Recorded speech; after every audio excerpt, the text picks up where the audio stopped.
Box অফিসে আশানুরূপ সাফল্য পায়নি টাইগার শ্রফের বাঘি 4। এর মধ্যেই নিজের বিলাসবহুল ফ্ল্যাট বিক্রি করে দিয়েছেন অভিনেতা।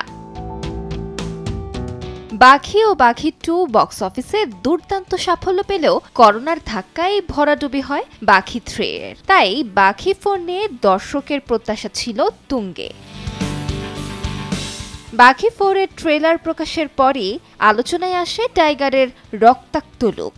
ছবিতে নজর কাড়েন সঞ্জয় দত্ত, কিন্তু মুক্তির প্রথম সপ্তাহান্তে ৩০ কোটির বেশি আয় করলেও দর্শকের প্রত্যাশা মেটাতে ব্যর্থ হয় সিনেমাটি।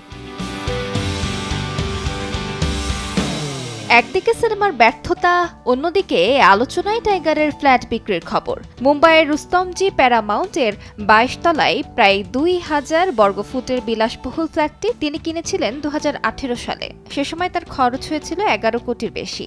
বিক্রির সময় ফ্ল্যাটটির দাম ধরা হয়েছে ১৫ কোটির কিছুটা বেশি। সিনেমা ফ্লপ হলেও আধুনিক সুবিধা সম্পন্ন ফ্ল্যাটটি প্রায় ৩১% লাভে বিক্রি করেছেন অভিনেতা। বাঘি 4 হতাশ করলেও থেমে নেই টাইগারের ক্যারিয়ার। হাতে আছে বিগ বাজেটের আরও ২টি ছবি। সেগুলো কি পারবে বাঘি 4 এর ব্যর্থতা ভুলিয়ে দিতে? এখন সেটিই দেখার অপেক্ষা। আলিশা ইসলাম, সময় সংবাদ।